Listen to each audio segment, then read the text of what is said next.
Assalamualaikum warahmatullahi wabarakatuh. Nah, anak-anak yang saya cintai dan yang mencintai saya itu. Nah, kita adalah makhluk sosial, anak-anak. Nah, makhluk sosial artinya makhluk yang tidak bisa berdiri sendiri tanpa bantuan orang lain. Ya, saya ada di sini itu karena adanya sampean semuanya. Tidak mungkin saya ada di sini tanpa ada sampean. Gitu nak ya. Jadi kita saling ketergantungan. Oleh karena itu, nah kali ini akan saya sajikan materi matematika yang berhubungan dengan kehidupan sehari-hari. Apa itu? Nah, aritmatika sosial. Nah, oleh karena itu, sebelum kita mulai pembelajaran kali ini, mari kita berdoa. Mudah-mudahan senantiasa diberi petunjuk oleh Allah Subhanahu wa taala sehingga dalam mempelajari matematika kalian diberi kemudahan oleh Allah. Al-Fatihah. A'udzubillahi minasyaitonirrajim. Bismillahirrahmanirrahim. Alhamdulillahirabbil alamin. Arrahmanirrahim. Maliki yaumiddin. Iyyaka na'budu wa iyyaka nasta'in. Ihdinas siratal mustaqim. Shiratal ladzina an'amta 'alaihim ghairil maghdubi 'alaihim waladdallin. Amin. Oke anak-anak yang saya cintai. Nah, aritmatika sosial pada kali ini mempelajari tentang harga jual atau disingkat dengan HJ, harga beli atau HB, jangan dibalik gitu ya, untung atau U dan rugi atau R. Berarti nanti kalau saya tulis HJ berarti itu adalah harga jual. Harga jual adalah nominal kita pada saat menjual sesuatu. Nominal berapa rupiah pada saat kita menjual sesuatu. Nah, kemudian kalau harga beli adalah berapa rupiah nominal kita saat membeli sesuatu. Saat membeli sesuatu. Nah, kemudian untung. Nah, untung ya keuntungan ya, berapa rupiah keuntungannya. Kemudian rugi adalah berapa rupiah kerugiannya. Kalau terjadi sesuatu yang tidak kita inginkan kan pasti ada kerugiannya gitu ya nak ya. Oke, tapi ada sesuatu yang tidak ada ruginya anak-anak, yaitu apa? Nah, mengikuti pembelajaran daringnya Pak Imron gitu ya, pasti ada untungnya, minimal ketemu Pak Imron gitu ya. Oke, anak-anak, nah sekarang kita mulai belajar harga jual, harga beli, untung dan rugi. Sebetulnya ini sudah kita pelajari dalam kehidupan sehari-hari. Nah, tapi kadang-kadang kita nggak sadar bahwa materi itu sudah kita pelajari, itu adalah materi matematika. Suatu contoh begini, kita samian ya nak ya, samian membeli jilbab seharga 50.000. Kemudian nah, ada teman samian yang suka dengan jilbab samian.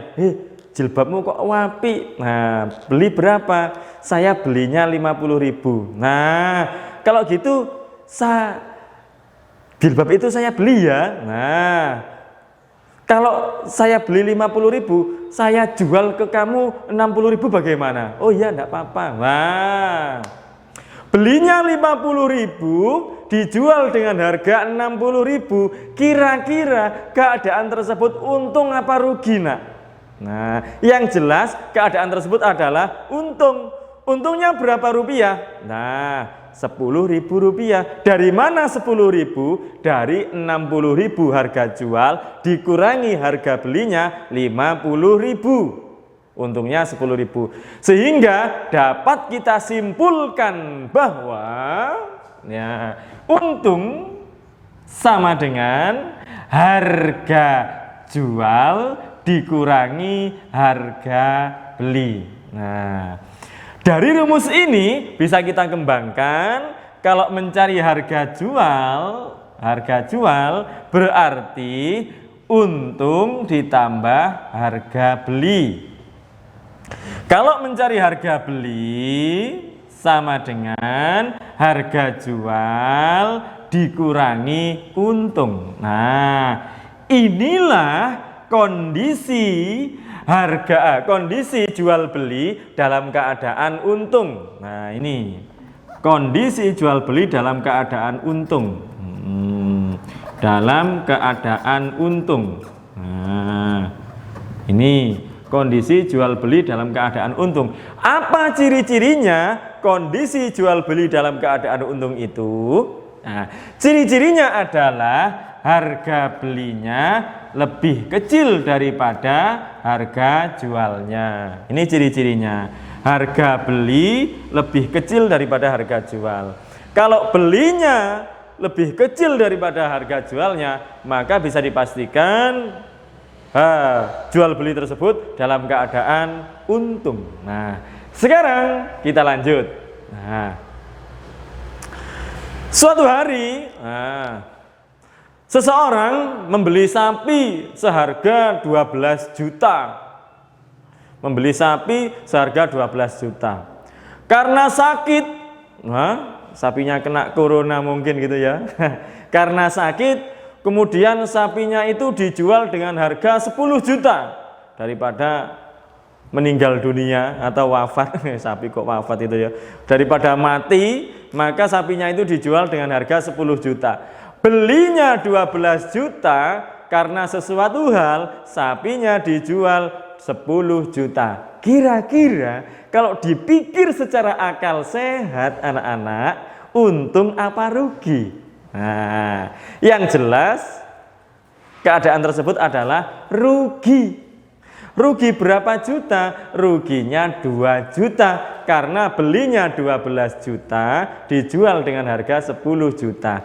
Berarti bisa kita simpulkan kalau mencari rugi adalah harga beli dikurangi harga jual kalau mencari rugi. Nah, dari sini bisa kita kembangkan kalau mencari harga jual adalah rugi dikurangi harga beli. Nah, kalau mencari harga, maaf kembali ya. Nah, kalau mencari harga jual adalah harga beli dikurangi rugi.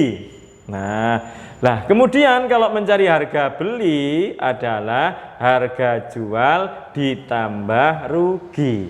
Nah, inilah suatu kondisi bahwa dalam jual beli tersebut dalam keadaan rugi. Nah, ini dalam keadaan rugi.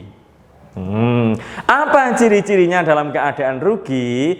Ciri-cirinya adalah harga belinya selalu lebih besar daripada harga jualnya. Ketika harga beli lebih besar daripada harga jual, maka bisa dipastikan kondisi tersebut adalah rugi. Nah, bagaimana Pak kalau harga jual sama dengan harga beli atau harga beli sama dengan harga jual? Nah, perdagangan tersebut bisa dikatakan impas. Ya, pas, modal gitu ya. Belinya 10.000 dijual ya 10.000 gitu ya. Tapi menurut Pak Imron ya termasuk rugi, ya rugi abab gitu ya. Rugi ngomong. Rugi merawat juga. Nah, oleh karena itu ya, kalau kita melakukan jual beli, nah pilih barang yang berkualitas dengan harga yang agak miring gitu ya. Ada apa? Oh, ada, naik pinter kencang gitu ya. Sehingga nanti kalau kita menjual bisa menjual di atas harga beli, maka kita akan mendapatkan apa? Keuntungan. Oke, nah, sekarang kita lanjut. Kadang-kadang harga jual, kadang-kadang untung sama rugi, saya ulang lagi, kadang-kadang untung dan rugi itu tidak dinyatakan dalam bentuk rupiah, tapi dinyatakan dalam bentuk persen. Orang mengatakan begini, bertanya begini misalkan, tidak berapa rupiah untungnya, tapi berapa persen untungnya. Kamu mengalami kerugian berapa persen? Nah, kamu mendapat untung berapa persen? Nah, kadang-kadang yang ditanyakan seperti itu. Nah, itu nanti kita pelajari dalam apa? Persentase keuntungan dan kerugian. Nah, persentase keuntungan dan kerugian. Pada bab ini nanti, anak-anak, kita akan mempelajari ya, keuntungan itu dinyatakan dalam bentuk persen atau kerugian dinyatakan dalam bentuk persen, tidak dinyatakan dalam bentuk apa? Rupiah.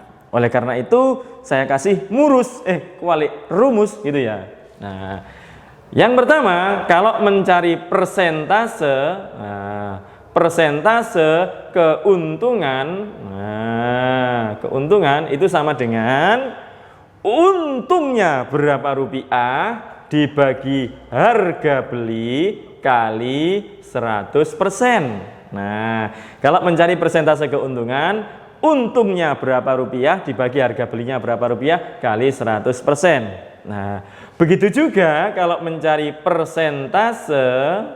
persentase kerugian. Nah, ruginya berapa rupiah dibagi harga belinya kali 100%. Nah, oke. Saya kasih awan dulu ya. Dua rumus ini tidak bisa dipakai dalam satu soal. Saya ulangi lagi, dua rumus ini tidak bisa dipakai dalam satu soal. Sebab apa? Jual beli itu ada dua kemungkinan. Kalau tidak untung ya rugi, ya situ. Kalau untung ya untung, kalau rugi. Orang mungkin jual beli ku ya untung ya rugi, orang mungkin. Ya. Nah, contohnya begini, waduh hari ini saya jual beli itu untung dan rugi. Loh, ruginya apa? Saya rugi 10.000. Lah untungnya saya ketemu mantan saya. Udah bisa itu ya. Untung ya untung, rugi ya rugi. Gitu nak ya. Oke. Nah, sekarang kita lanjut. Untuk menerapkan dua rumus ini, salah satu rumus ini, maka kita harus meyakinkan, meneliti dulu soal itu dalam keadaan untung apa rugi. Soal itu dalam keadaan untung apa rugi. Kalau soal itu dalam keadaan untung, maka kita pakai yang persentase keuntungan. Nah, kalau masalah itu dalam keadaan rugi, jual beli itu dalam keadaan rugi, maka kita pakai persentase kerugian. Oke, sekarang contohnya. Contohnya. Satu. Hamidah membeli sepatu dengan harga 200.000. Kemudian sepatu tersebut dijual dengan harga berapa? 220.000. Nah, berapakah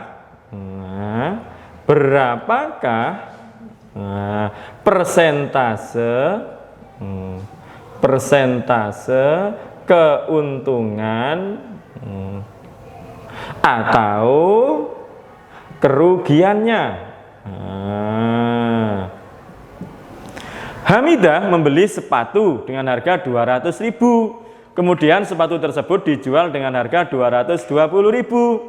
Berapakah persentase keuntungan atau kerugiannya? Nah, jawab.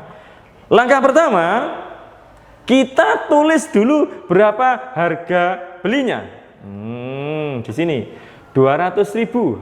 Membeli sepatu dengan harga 200.000, berarti harga belinya 200.000. Gitu.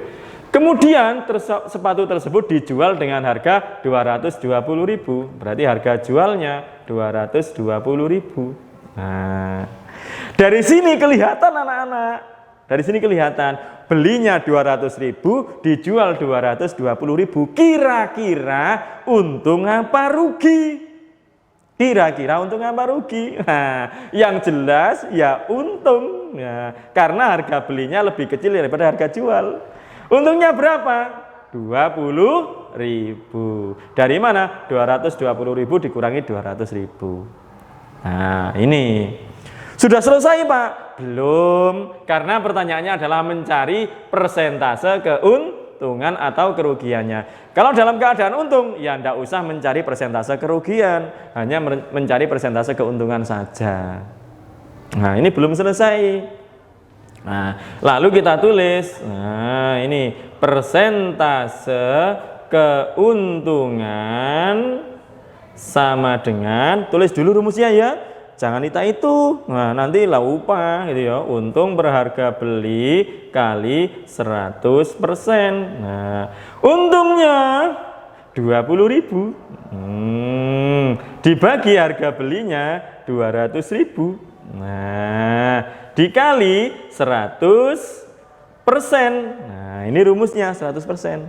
Nah, oke, kita coret 1 2 1 2. Nah, 1 2 3 1 2 3. Nah, 20 bagi 2 10 kali 1%. Nah, sama dengan 10 kali 1 10%. Nah, jadi persentase keuntungannya adalah 10%. Kalau ditanya berapa rupiah keuntungannya, 20.000 rupiah. Kalau ditanya berapa persen keuntungannya, jawabannya adalah 10%. Nah, kalau ditanya berapa persen keuntungannya, ternyata sama jawab 20.000. Waduh, Joko sembung. Dulinan opo? Dulinan golok, orang nyambung. Wah, gitu nak ya. Kalau ditanya persentase keuntungan, berapa persen keuntungannya? Jawabannya 10%. Kalau ditanya berapa rupiah keuntungannya? Jawabannya 20 rupiah. 20.000 rupiah. Oke. Nah, kita lanjut di pembahasan berikutnya. Tetap semangat dalam belajar matematika ya, karena saya selalu menemani sampean semuanya walaupun jarak memisahkan kita. Oke, saya akhiri. Assalamualaikum warahmatullahi wabarakatuh. Dadah anak-anak.